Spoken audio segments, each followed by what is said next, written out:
Welcome back to the Random Sound Mind Podcast. I'm your host, JT.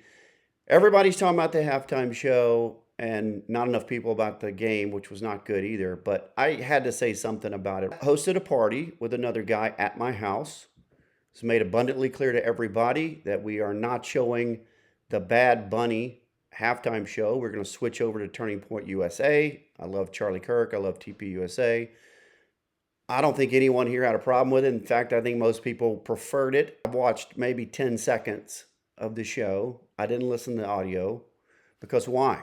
It's not in English, our language of this country. And why would I listen to this guy, this hacky, mumbling, silly, gay, crappy rapper, bad dresser from Puerto Rico who acts like he's king of the world? Tells us 4 months ago on Saturday Night Live, you've got 4 months to learn Spanish. Kiss my ass. And that's what America did at halftime, by the way. NFL gave us the middle finger. We gave it right back. And this tweet from Matt Walsh sums it up quite well. Take a minute to look at that. And it was a huge middle finger. It was a big FU to patriotic Americans, or just Americans who love football and want a decent halftime show that reflects Americana and American culture. These are the numbers from the Turning Point USA halftime show. We had 6 million live tuning in. That's what I've found on different sources. Off YouTube, Rumble, Twitter, Daily Wire, OAN, Real America's Voice.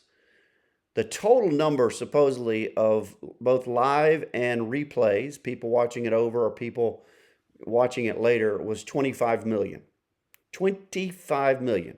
Now, I also heard today from Benny Johnson's show, The Benny Show, that 26 million approximately watched Crappy Bunny. After all the millions and millions and millions of pumping him up, and half of the people watching the first half turned it off or went to TPUSA. And I'm just curious, for those of you who are at a party, not mine, but maybe at a party where they left it on, was it just out of inconvenience and wanted to watch the commercials? Did they like that crap? Were they supportive of it? Did they think his songs were cool? And as much as I want to slam this shitty rapper, if that's what you can call it, I think he's just a shitty mumbler, has no respect for this country, what it stands for, our culture, our president, our laws. By the way, I heard this today on another podcast I respect because I do deep dive research. I want to know what Puerto Rico contributes to us. They contribute about $5 billion in revenues to us through taxes and all this other stuff. They get from us about 10x that. So Bad Bunny, shut your mouth and be thankful that your country, your little island has money from us. Otherwise, what would you be? Yeah, Tony Hinchcliffe said it best a couple years ago. Be a heaping pile of trash. So, sorry if you take offense. You're going to come at our country and people like me, we're going to swing right back on you, buddy. Bad Bunny. What a stupid name, by the way. Oh, we get it. Bunnies, they like to you know what and go F, and so I'm a bad bunny. Why? Because you're gay? You're not original, man. That's the other thing. You are boring. You are not original. We can't put the blame on him as much as I can slam him just like I just did. Where does the blame really lie? It's with the dumb blonde NFL commissioner, Roger Goodell, placating, appeasing commissioner we've had for, 27 years, I want to say? 15 mil a year, something insane. You're to blame. You put these in racism crap at the end of the end zone as well. That's all you. You're a New York leftist, elitist liberal. And you're ruining the game in more ways than one. And I'm talking about on the field too, with the stupid kickoff rule and some of these other things you do. But you have no sense of your fan base. And then you turn around and pick who? P. Diddy loving, goofy ass hair Jay-Z. Yeah, I'm sure he really loves America. Even though he's a billionaire, yeah, you're welcome, Jay-Z. He picks Bad Bunny.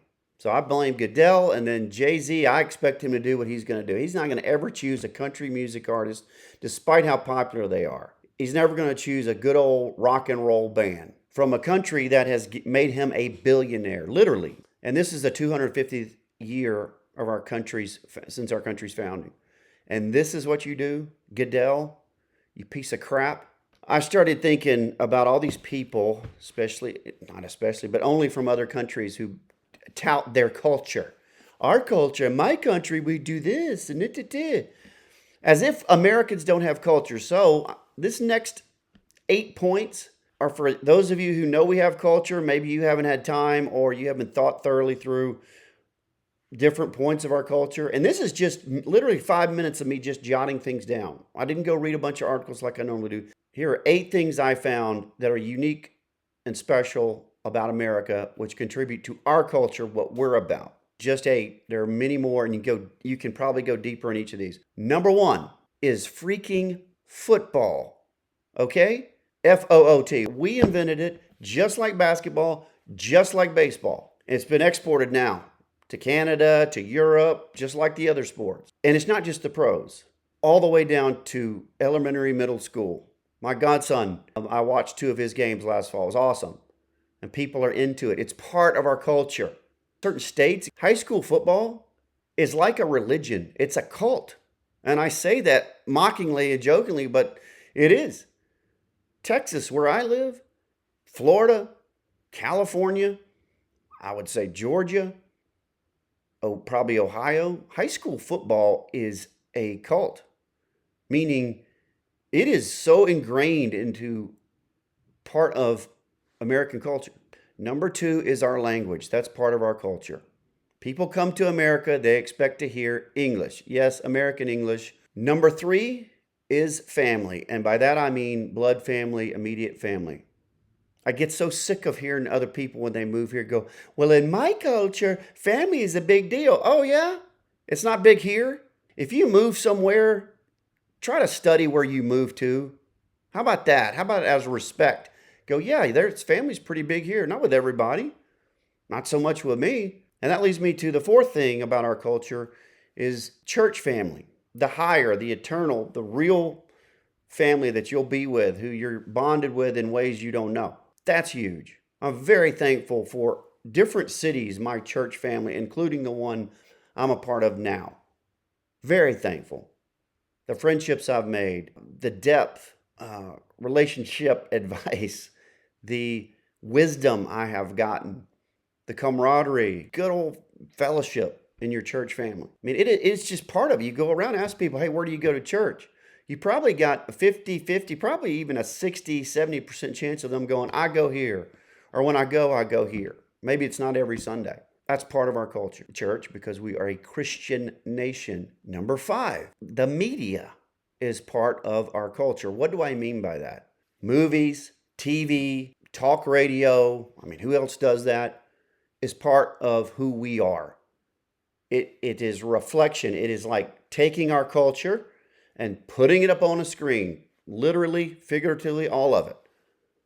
We've got movies with all kinds of genres. We got the Depression era. We've got ones from the Roaring '20s. We've got plenty of World War II movies. We've got the 50s. We've got 60s, 70s. We've got the great 80s. You know, what is that? Stranger Things? I don't watch it, but hugely popular on Netflix. They cast a British chick as the lead, which is stupid because it's about 80s Americana. Greatest decade, in my opinion, was the 80s. Our American culture can even be broken down by decade, which it's done on TV. CNN actually does a thing. It's pretty good. Those movies, TV, media, people in other countries learn about America. They learn how to speak English. They learn how to hear English. You know, Dallas, this famous show from the, 70s? Yeah, 60s, 70s. Basically kind of soap opera kind of show. And people had this impression of Dallas. Everybody walked around with cowboy hats and this and that and the other. Our media is a huge influence. That alone is something no other country can even talk about. I mean, there's something about Hollywood. I mean, I can't stand it, but it has had a huge impact for decades upon the world. Number 6 is food. Yes, every country in their culture has food, and that's what makes a country have a certain culture. When I go to France, I expect a certain type of cuisine. The UK, same thing. India, duh, and on and on and on. We have, not only does American culture have a certain food, got a few things, hot dogs maybe, and guess what? That's tied to what? Pro sports. But we can go detailed and granular. You've got Cajun food. You've got New York Italian.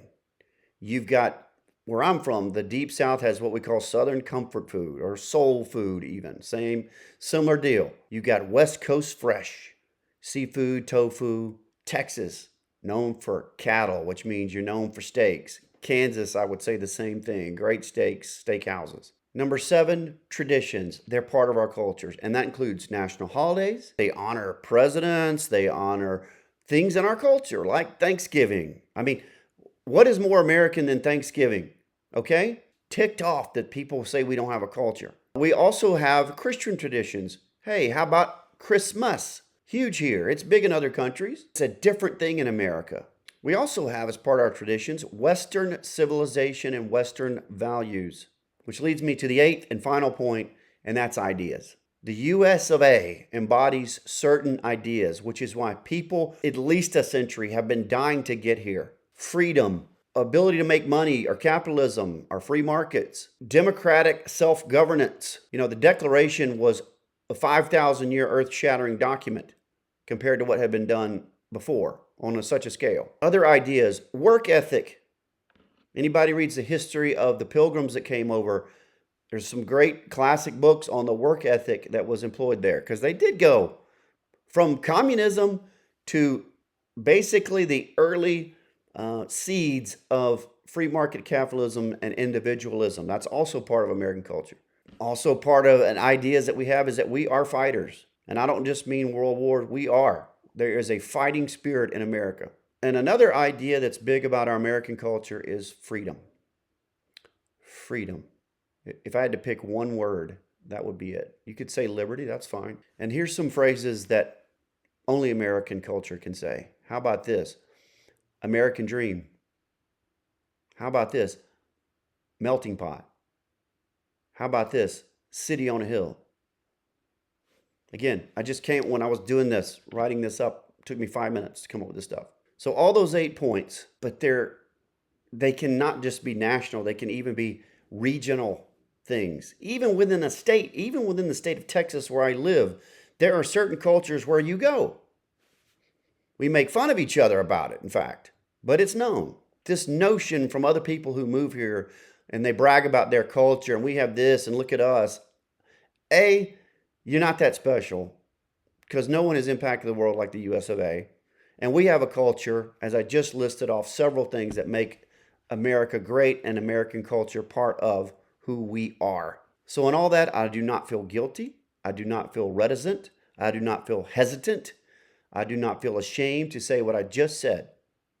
And if I saw somebody on the street and they said, oh, my culture, I would be stopped right there. You live here now. What does our culture? Oh, I don't know. You don't have a culture. They're going to get a strong talking to, a lecture from me. They probably walk off after a few minutes because they're going to realize, holy crap, who did I just run into? But you're going to get one. And for those of you who agree with me or listening to this, feel free to show this to somebody. Feel free to go, yeah, these kind of what America's about. It's also highly irritating when someone not only says we don't have it and they want to import their culture here, especially when that culture, like Somalis, is awful, like bottom of the barrel awful. Islam, we don't want that here. That is not American culture. It's not, never been, and hopefully never will be. But they're trying. And it's also why people like myself and millions of others get frustrated when you've got dummy presidents like Barack Hussein Obama say they want to fundamentally transform America. When you want to fundamentally transform something, you don't like it. Reform, great. Transform, no. It's also the problem with the Marxists who are in our country as well, it's known. I mean, you may not know it, but I've read enough sources where that's their goal is to overthrow the U.S. and remake it into a communist hellhole. Thank you again for tuning in. I hope you enjoyed this episode where I give some points, 8 in fact, about American culture in light of the horrendous culture that was foisted upon us NFL fans during the halftime show. Until next time, stay alert, stand firm, show courage, and be sound.